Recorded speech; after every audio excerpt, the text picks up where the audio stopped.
యోగం మనము అభ్యాసం ఏ విధంగా చేయాలి అంటే సత్ దీర్ఘకాల నైరంతర్య సత్కారాసేవితో దృఢభూమి. కాబట్టి అభ్యాసం అనేది ప్రతి దినము వదలకుండా దీర్ఘకాలం అనగా శరీర పతన పర్యంతము అభ్యాసాన్ని మనం చేస్తూనే ఉండాలి. నిరంతరం అంటే సదా చేస్తూనే ఉండాలి. ఆదరపూర్వకం ఇది చాలా గొప్పది. ఎందుకు అంటే విశ్వాసం ఎప్పుడైతే ఉన్నదో అభ్యాసం దృఢమవుతుందన్నమాట. ఆ విధముగానే శాస్త్రము గురువు ఈ రెండు వాక్యాలు పాలించాలి. ఎందుకంటే భగవద్గీత చెప్పారు, తస్మాత్ శాస్త్రం ప్రమాణంతే కార్యకారి వ్యవస్థితో జ్ఞాత్వా శాస్త్ర విధానోక్తం కర్మకర్తుమిహార్హసి అని చెప్పినారు. ఈ లోకములో ఇది కార్యం అంటే కర్తుం యోగ్యం కార్యం అంటే చేయదగినది కార్యం అంటారు. అకార్యం అంటే చేయరానిది. ఏది చేయదగినది ఏది చేయరానిది అన్న వివేకం తెలుసుకోవాలంటే నా యొక్క శాస్త్రమే ప్రమాణము అని చెప్పినారు. కాబట్టి అటువంటి శాస్త్రమును జ్ఞాత్వా ఆ శాస్త్రం ఏ విధనైతే చెప్పిందో ఆ విధానాన్ని చక్కగా తెలుసుకొని కర్తం చేయుటకు ఇహ ఈ లోకములో అర్హుడివై ఉన్నావని చెప్పారు. కాబట్టి ఆ ఆధారపూర్వకం ఉండాలి. దీర్ఘకాల సాధన ద్వారా మనకు వచ్చిన లాభం ఏమిటి అంటే అంతఃకరణములో ఉన్నటువంటి కిల్బిషం అంతా పోతూ ఉందన్నమాట. ప్రయత్నాద్యతమానస్తు యోగి సంశుద్ధ కిల్బిష. ఎవరైతే యతమానస్తు ప్రయత్నశీలుడు అయినటువంటి యోగి తన యొక్క అభ్యాసము ద్వారా ఆ యొక్క పాపాన్ని పోగొట్టుకుంటున్నాడు. మరి ఆధారం ఏమిటి? ఆ విశ్వాసం ఉండి అభ్యాసం చేస్తాడు.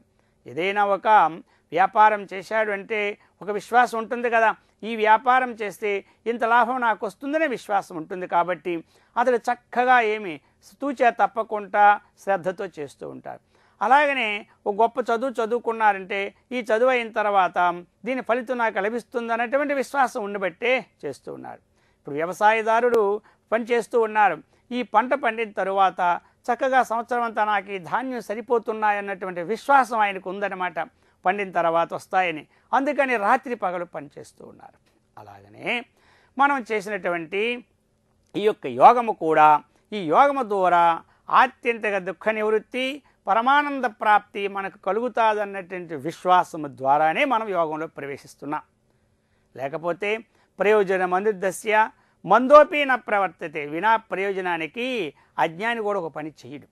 అందుకని మరి ఆ విశ్వాసం అనేది విచ్ఛిన్నం కాకూడదు.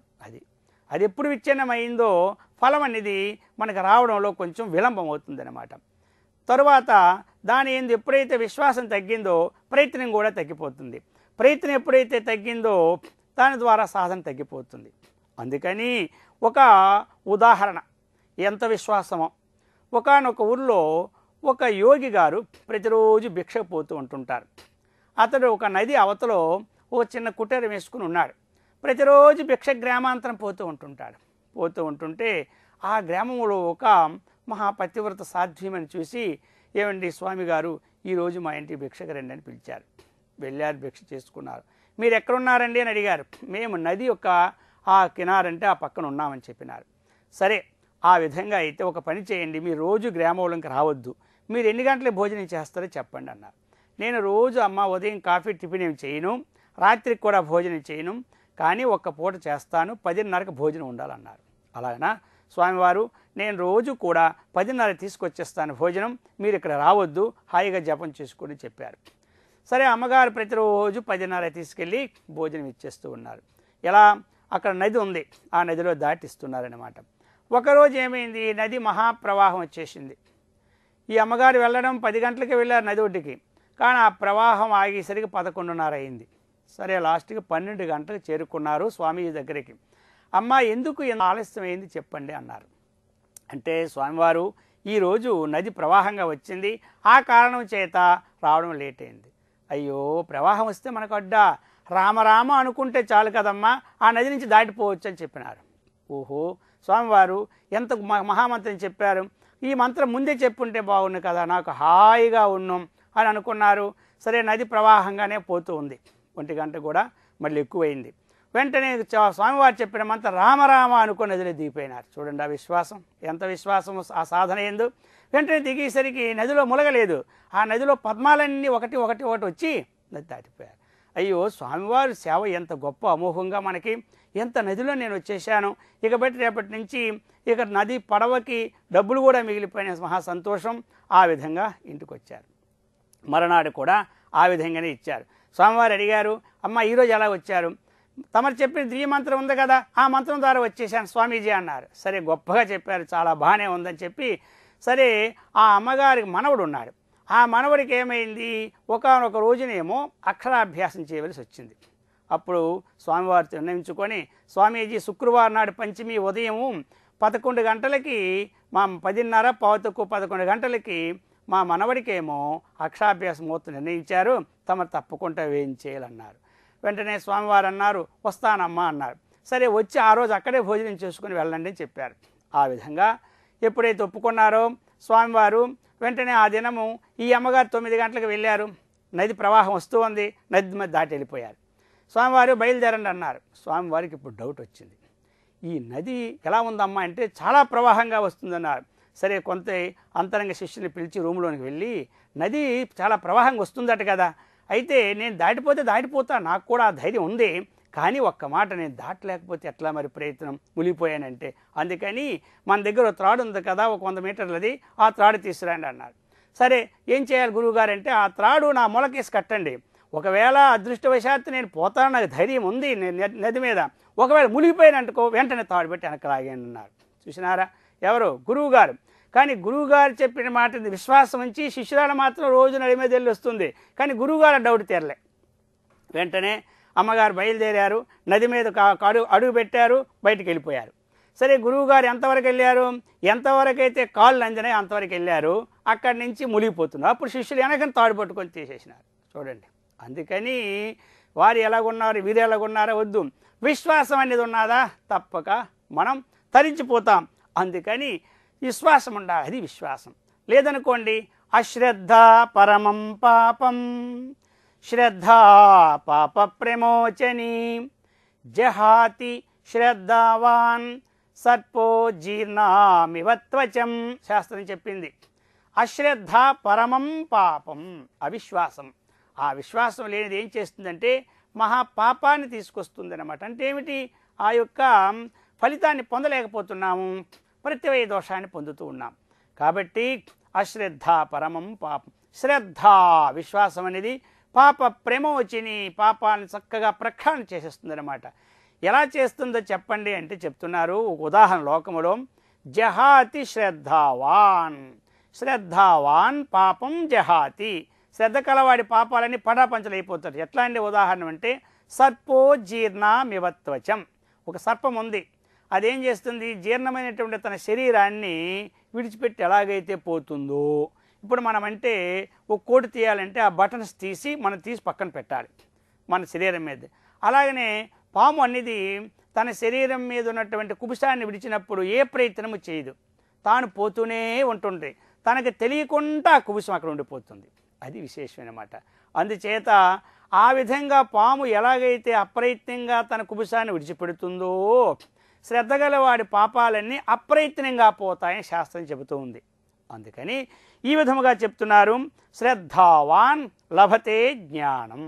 మరి శ్రద్ధ ఎందుకు ఉండాలండి, గురువు ఎందు కానీ, శాస్త్రం ఎందు కానీ, పెద్దవారి ఎందు కానీ విశ్వాసం ఎందుకు ఉండాలి అంటే, ఆ విశ్వాసం వల్ల భగవద్గీత కూడా చెప్పింది, శ్రద్ధావాన్ లభతే జ్ఞానం. అది శ్రద్ధ వల్ల జ్ఞానం వస్తుంది అన్నమాట.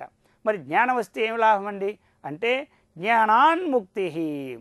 ముక్తి అంటే ఏమిటో అదే మోక్షం. ఏవైతే మనకి ధర్మము, అర్థము, కామము, మోక్షము, చతుర్వేద పురుషార్థాలు మనకు ఉన్నాయి కదా, ఈ పురుషార్థాల్లో చివరిదైన మోక్షం అంటే ఎలాంటిదంటే పరమ పురుషార్థము. ఎక్కడైతే యద్గత్వా ననివర్తంతే తద్ధామ పరమం మమ అని శాస్త్రం చెప్పింది. యత్ గత్వా, యస్మిన్ గత్వా యద్గత్వా, దేని యందు ప్రవేశించిన తరువాత, యస్మిన్ గత్వా యద్గత్వా, యద్గత్వా న నివర్తంతే, దేనిలో ప్రవేశించిన తరువాత తిరిగి మనము రామో తద్ధామ, ఆ స్థానమే పరమం పదం. ఆ పరమపదమైనట్టు అదే విష్ణో పరమాప్నోతి, అదే విష్ణువు యొక్క పరమైన దివ్యస్థానమని శాస్త్రం చెబుతూ ఉంది. మరి ఆ దివ్యస్థానం పేరే మోక్షం.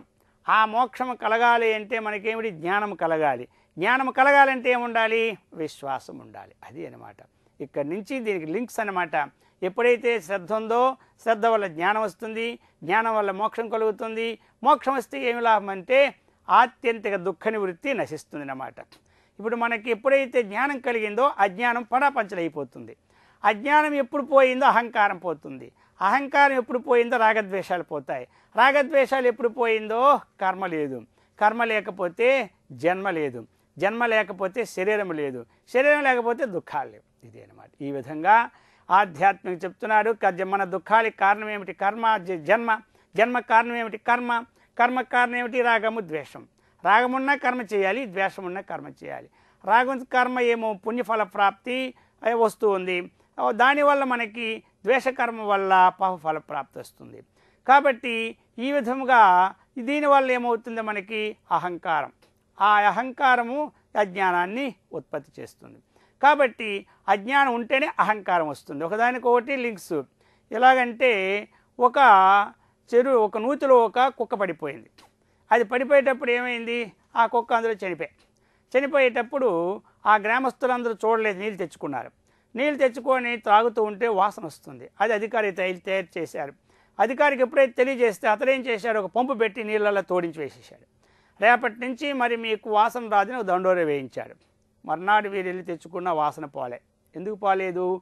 ఎంతవరకు ఆ యొక్క బావిలో ఉన్న చచ్చిన కుక్కను తీయలేదో అంతవరకు వాసన పోదు.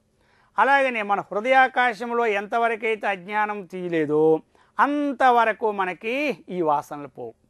ఈ యొక్క వాసన ప్రతిబంధం జన్మ దుఃఖం, జరా దుఃఖం, జాయా దుఃఖం, పునఃపునః సంసార సాగరం దుఃఖం, తస్మాత్ జాగృత జాగృత అన్నారు. అందుకని మన యొక్క వాసన నాశనం కావాలి అంటే సతు దీర్ఘకాల నైరంతర్య సత్కార ఆసేవితో దృఢభూమి. మనం చేసే సాధన విడిచిపెట్టకుండా తప్పకుండా ఆదరపూర్వకంగా ఎప్పుడైతే మనం చేస్తూ ఉంటామో అప్పుడు మనము తప్పక సిద్ధిని పొందుతాము. అటువంటి సిద్ధిని మహర్షుల వారు మనకిచ్చి సదా రక్షించెదరుగాక.